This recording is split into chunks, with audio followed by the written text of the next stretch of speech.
everyone, and welcome back. I am the Pumpkin King, and in today's episode, we're going to be continuing our showcase series for Jurassic World Evolution 2, The Quickening. In this particular episode, we're diving into the first of our desert maps in Arizona, so we can take a look at some of the theming that I have for the desert biome. So let's go ahead and jump right into it. Start off right here at the entrance point as per usual.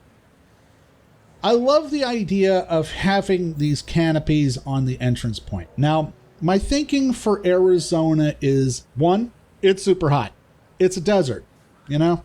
When you're really hot and dry, you want something cool and wet. So here in Arizona, we have a lot of shade, we have a lot of drinks, and we have, believe it or not, a lot of water features. And we'll take a look at that as we go through the park. One of the things I've been trying to do in this series is I'm trying to incorporate some of the details from the actual buildings in the rest of the park. So here in the entrance point, we have these white sails over the top. We have these trees and the flower bushes and the skulls. And this is something that I wanted to try and incorporate into the rest of the park as well. Heading over here, we've got our hatchery. And once again, I'm stylizing it so as to match in with the remainder of the buildings here. So we want to have these sort of curves. We want to have this sort of color palette that matches the mountains around the build site. And we're building in some more of these details with the little flower boxes and stuff around the plaza here. Here again, with the buildings, you can see that I'm matching this same kind of theme. We went with this sort of greenish gray concrete. This is the Jurassic World concrete, I think. And I wanted to incorporate some of the warm colors that you get from the desert. So oranges, browns, kind of reddish, rusty colors to match with the color of the sand from the desert. And this is the same color palette that I use on all of the buildings, but not necessarily the same build style for every one. We have this little plaza area here. Right in the center of which we've got ourselves set up with a Spinosaurus. This would be a fountain, but not like a fountain that squirts water, but one that just has water around the bottom. You'd have to use your imagination for this. It'd be just a pool of water. But again, we want to have a lot of water here in the desert because as it evaporates, it has a cooling effect, which in a dry environment is a big deal. So there's a lot of fountains and a lot of water features considering that we are in the desert. I wanted to incorporate a lot of the sort of amber tones too. So we have a lot of these amber blocks around and again, these orange kind of flowers. And I think that's meant to be an aloe vera. From the hotel, you can see our view across the lagoon and our lake. So the story that we went for with the theming on this map is that there is a large lake out here in Arizona. And it doesn't connect to the sea anymore because the river has dried up downstream. But what the Genentech people did is they came in and they converted this whole lakeshore area into their resort.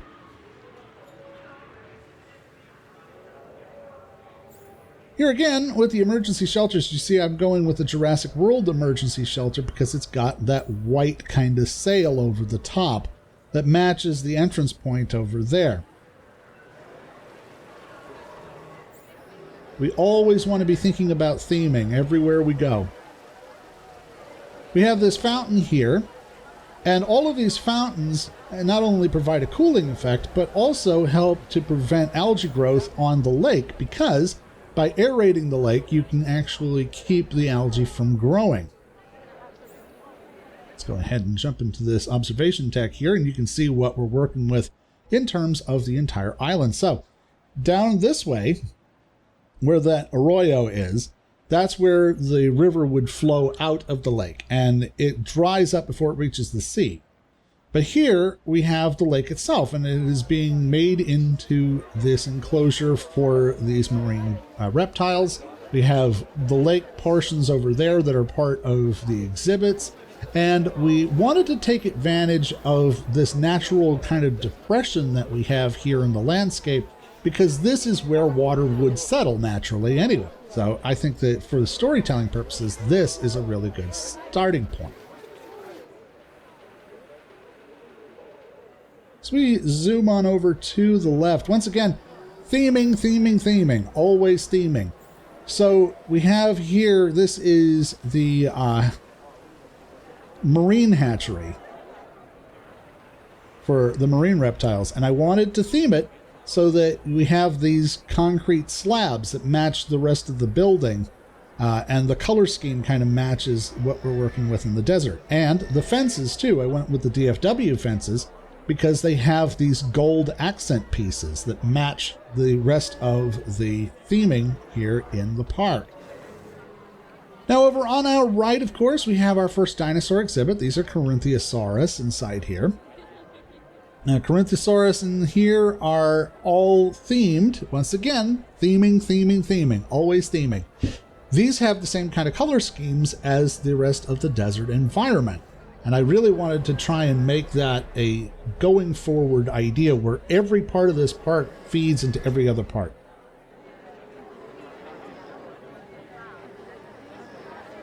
We've aligned the walkway with rocks to prevent people from going in the water. And although the game doesn't allow us to see through this fence, we do have all of the ability to see dinosaurs as we're walking along without having to go into the viewing towers. The viewing towers themselves, you'll notice I went with the Jurassic World ones, again, because they have these white color schemes. They have these curves that match the desert that we're in, and those sails we were talking about earlier. But I also went with the Biosyn Hatchery right over here because it has sort of a mesa kind of look with these metal panels on the side. Heading over here to this observatory, we have Nasutoceratops inside here. And I believe we also have an Ankylosaurid in here. And once again, I'm trying to theme the dinosaurs to match with the environments that they are in. So the dinosaurs that we have in this park would either be found in the Arizona area or would be desert type dinosaurs that would be able to survive in this sort of dry, deserty environment. Get a good look at those Corinthiosaurus right over there.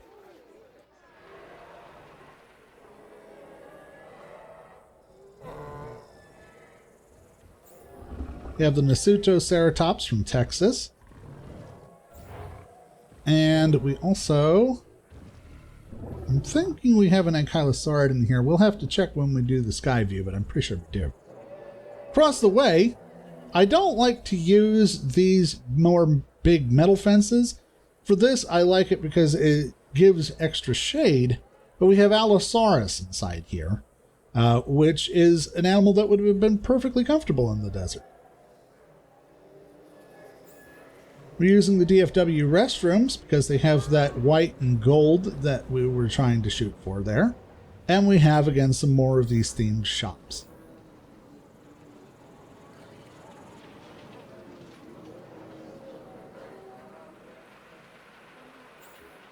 If we jump into this viewing tower, you get a good look at the Allosaurus enclosure down here. We have 2 Allosaurus. No, 3, pardon. And, you know, we include forest for them in the form of some of these trees from the feeders because they are more of like a tropical kind of tree, which one would expect in the desert here. The park is set up in 3 major areas. There's the main entrance area where we came in. There's this guest area here where we are currently. We have, you know, the emergency shelters, we've got a seating area, we've got shopping, and there's a monorail station. But from here, you can get to all of the major dinosaur exhibits. And there is another section that is accessible only by monorail on the other side of the lake. If we zoom down this way, of course, Allosaurus is on the left. On the right, we have Dreadnoughtus. And I've included two different types of Dreadnoughtus in here. I have the Jurassic World Dominion Dreadnoughtus and the regular Dreadnoughtus. And doing this is actually kind of a cheaty way of having multiple species in the same enclosure because they look so different. You know, if you look at the 2022 Dreadnoughtus and compare it with the game Dreadnoughtus, you wouldn't think that it was the same animal because they don't really look alike. But because they are the same species, it doesn't affect the population requirements. So that's kind of a cheaty little trick for you if you want to try and incorporate some diversity into your enclosures. From the monorail station, and again, we themed the monorails so that we have the kind of color scheme that we're looking for the desert here. Over here on the right, we have this little guest area. We've got some observation platforms and some food and restaurants and all that stuff. As you can see, the park does have a 5-star rating, and that's because of all of these little guest areas here. And if we zoom from this observation tower, you can see kind of the layout of how we have our gyrosphere track set up. And we will be writing that in just a moment. But before we jump into the gyrospheres, we head over this way. When we jump into the aviary, you can see we have Quetzalcoatlus inside here, which of course are a Native American flying reptile. They are found in Mexico and the southern United States. And so I think that they really fit here having them in the Arizona map. The only problem with having Quetzalcoatlus is that, well, they're so big they kind of glitch through the side walls sometimes. When they get loose, they have a tendency to just swallow people. So, there's that. All right, let's go ahead and hop into the gyrosphere here, and we'll take a ride through the tour area. Out of my way, plebes. Okay. Coming through on the gyrosphere, behind the main guest areas, over here on our right, we have Dimetrodon.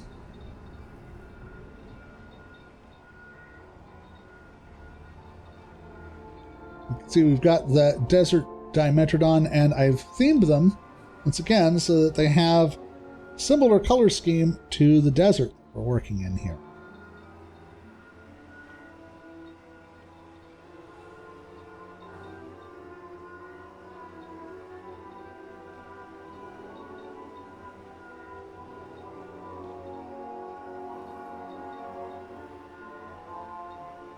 Also to our right is our Pyroraptor exhibit. We have a wide variety of Pyroraptor colors inside here. See them right there? And I wanted to include the Pyroraptor because it was found in Italy, so it was used to arid environments.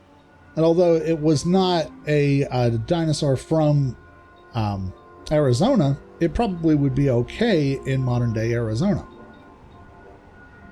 Coming through the gate, we enter into our Styracosaurus, Pachyrhinosaurus, and Ankylosaurus exhibit.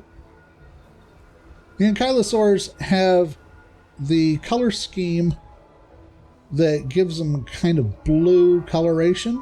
And again, as per usual, we'll take a look at the dinosaur color schemes at the end of the video.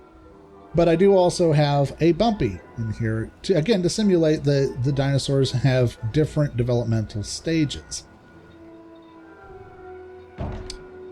Entering into the next enclosure, we have two invisible fences on either side, but because it's an invisible fence, it seems like you're just driving straight through this enclosure and that you don't have any barriers between you and the carnivores. Here, of course, in here we have Carnotaurus. We have 4 Carnotaurs inside this enclosure. And because they're set up in 2 separate enclosures technically, they don't have a problem with population numbers.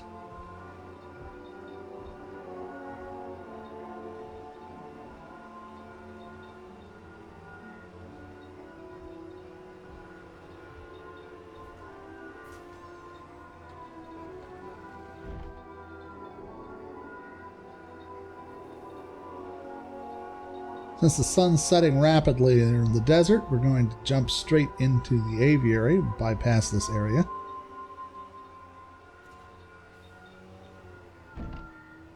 Of course, here in the aviary, we have those Quetzalcoatlus. And I knew as soon as I found out that you could run gyrospheres through aviaries, I definitely wanted to have the Quetzalcoatlus inside here. I mean, think of how cool it would be to just be able to drive through in your little hamster ball and be able to see these absolutely enormous flying reptiles, because they're the size of a small plane. That's our hatchery, I believe.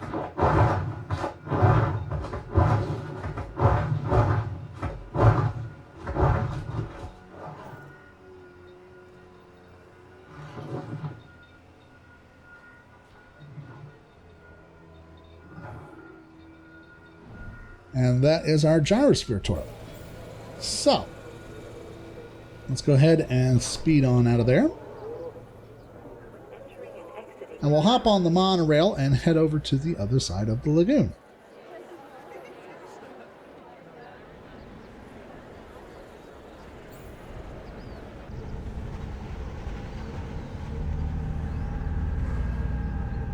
So from the monorail, you can see the layout of the park, how I've sunk the Allosaurus down. I kind of built up the Dreadnoughtus a little bit. And this is something that you should try in your own parks. You should play around with different height variations, because it does add kind of another level to it when you do that. Plus, you can integrate it better with the background of landscape.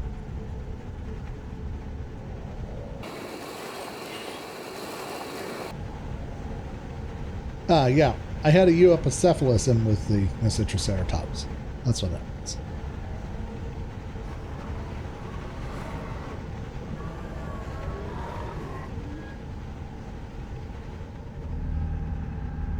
Coming up and over the top of the hotels, you can see I went with these large hotels because of these canvas sails. Again, carrying on that theming throughout the park.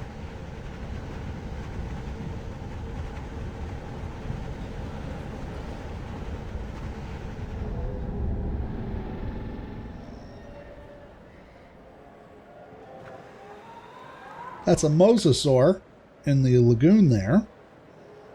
I have the Mosasaurus here because it was actually found in the Dead Sea. Not the Dead Sea, beg pardon, in the Great Inland Sea that separated Appalachia and the western half of North America. So its fossils would have actually been found in and around this area.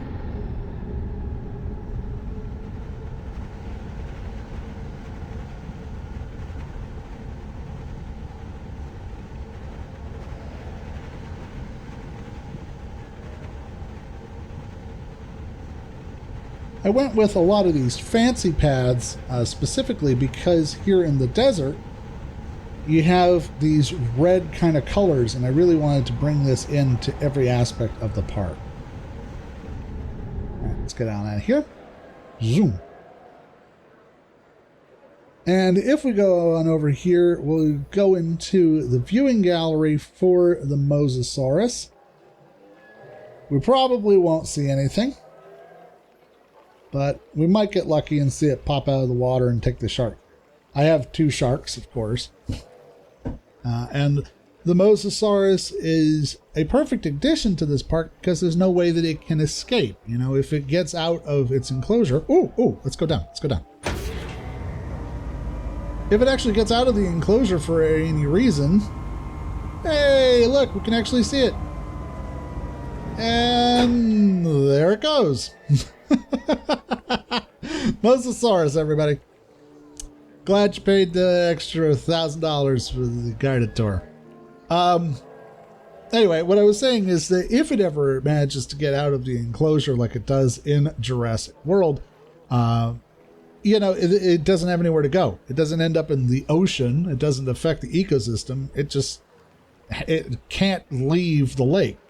It's just a simple safety precaution that I don't know why they didn't have in Jurassic World Fallen Kingdom. Yeah, we're going to raise this back up again.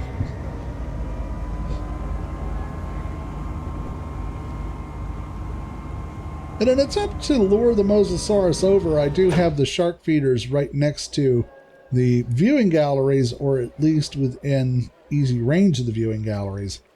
But it doesn't really help all that much. The Mosasaurus just kind of does whatever it wants to do. If we jump out of there and head back into the overview, we can take a look at the park as a whole. So, this is where you come in. The little entrance area here has got that little themed plaza. And then we have our Mosasaurus. We have the lagoon hatcheries, Corinthosaurus, Euoplocephalus, and Nisutriceratops. Allosaurus, Dreadnoughtus, two different types. Quetzalcoatlus, Carnotaurus, Ankylosaurus, Styracosaurus. I thought I had Pachyrhinosaurus in here too, but I guess not. And Pyroraptor and Metrodon. And those are our dinosaurs for this park. If we go ahead and set the timer back to daytime, we can take a look at these colorations here.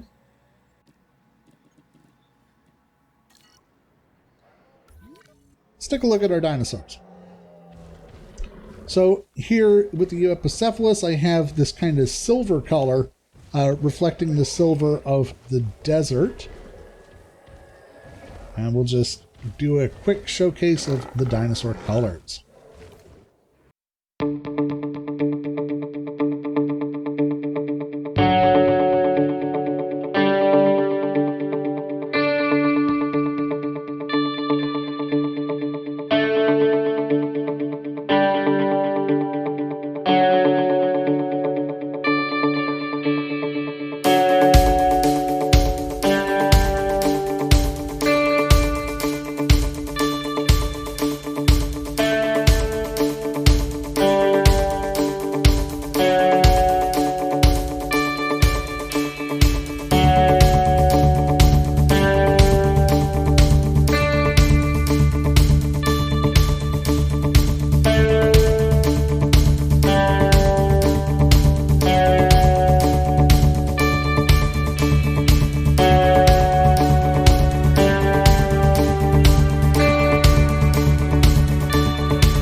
And that's where I'm going to wrap it up for today. If you enjoyed today's episode, go ahead and hit that like button. And for more Jurassic World Evolution content, feel free to subscribe. You can, of course, also follow us on Patreon. But until next time, I am the Pumpkin King, and I will see you next time.